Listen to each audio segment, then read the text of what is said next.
ஆண்டவரின் வழி தனி வழி. Praise the Lord.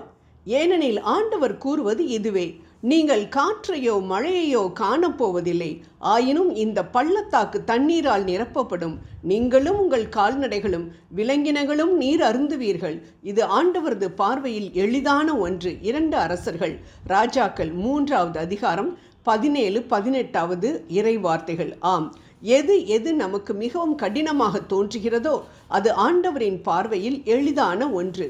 யோராம், யோசபாத் மற்றும் ஏதோமின் மன்னன் மூவரும் தங்கள் படைகளுடன் மோவாபிய மன்னனை எதிர்த்து சென்ற பொழுது தண்ணீர் இல்லாமல் பாலை நிலத்தில் தவிக்க நேரிட்டது. அப்பொழுது எலிசா இறைவாக்கினரிடம் இறைவாக்கு கேட்க சென்ற பொழுது எலிசாவின் மூலமாக ஆண்டவர் பேசிய வார்த்தைகள்தான் இவை. அவர் சொல்லியபடியே காற்றுமில்லாமல் மழையுமில்லாமல் அவர்கள் இருந்த பள்ளத்தாக்கு முழுவதையும் தண்ணீரால் நிரப்பி அவர்கள் கண் காண ஒரு அற்புதத்தை நிகழ்த்தினார். ஆம், அவர் சாதாரண நிகழ்வுகளின் மூலமாக அசாதாரண நிகழ்வுகளை நடத்துபவர் அல்ல, மாறாக நாம் எதிர்பார்த்திராத வகையில் அற்புதங்களை செய்பவர். பறந்து விரிந்து கிடந்த செங்கடலை 2ஆக பிரித்து வழி அமைத்து நம்மை வழிநடத்தி செல்வார் என இஸ்ரவேலை நினைத்திருக்க முடியுமா? 6 அடி கனமும் 20 அடி உயரமும் உள்ள எரிக்கோ சுவரை துதித்து பாடிய பொழுது வந்த சத்தத்தினால் உடைத்து வழியமைத்து கொடுப்பார் என்று அவர்கள் நினைத்திருப்பார்களா? கன்னியாயிருந்த அன்னை மரியின் வயிற்றில் சிசுவாக உருவானது ஒரு சாதாரண காரியமா? அசாதாரணமான காரியங்களை மனிதன் நினைத்திராத வழியில், நினைத்திராத நேரத்தில், நினைத்திராத வகையில் நிகழ்த்துபவர்தான் நம் தேவன். நாம் பள்ளத்தாக்கை நிரப்ப மழையும் காற்றும் அவசியம் என நினைக்கலாம். ஆனால் மழையையும் காற்றையும் உண்டாக்கின தேவனுக்கு அவற்றின் மூலமாக தான் அற்புதம் நிகழ்த்த வேண்டும் என்ற அவசியம் இல்லை. நாம் தான் மழையையும் காற்றையும் எதிர்பார்த்து அது உருவாவதற்கு எந்த சூழ்நிலையும் காணப்படவில்லை என்றவுடன் சோர்ந்து போகிறோம். ஆனால் ஏன் தேவனுக்கு எனக்கு தண்ணீர் வரவழைக்க காற்றும் மழையும் தேவையில்லை?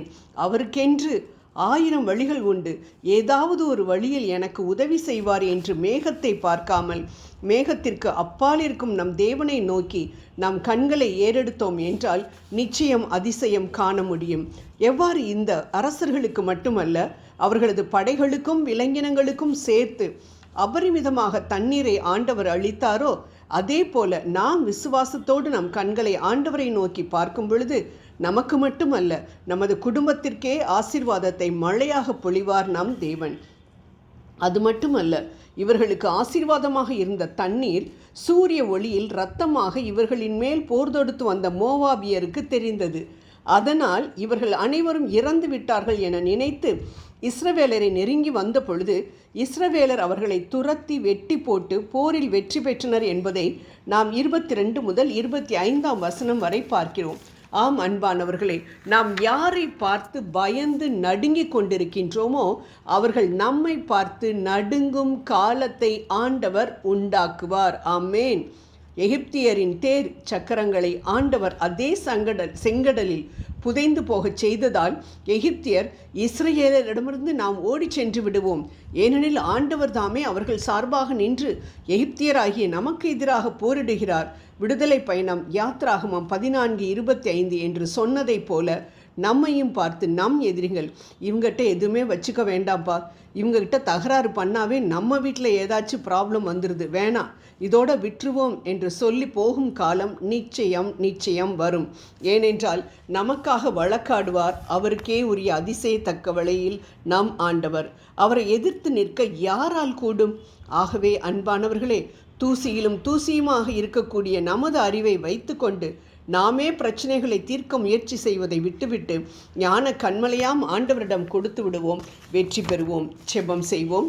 விடுதலை நாயகனே, நாங்கள் எவ்வளவோ காரியங்களை குறித்து கவலைப்பட்டுக்கிட்டு இருக்கோம்ப்பா. என்ன நடக்குமோ, எப்படி ஆகுமோ என்று நினைத்து கலங்கி கொண்டிருக்கக்கூடிய காரியங்கள் அனைத்தையும் உமது பாதத்தில் நாங்கள் வைக்கின்றோம். நீர்தாமே அவைகளுக்கு உமது வழியில், அதிசயத்தக்க வழியில் விடை அளிப்பீர் என 100% நம்பி அதற்காக நாங்கள் நன்றி கூறுகின்றோம். ஆமேன்.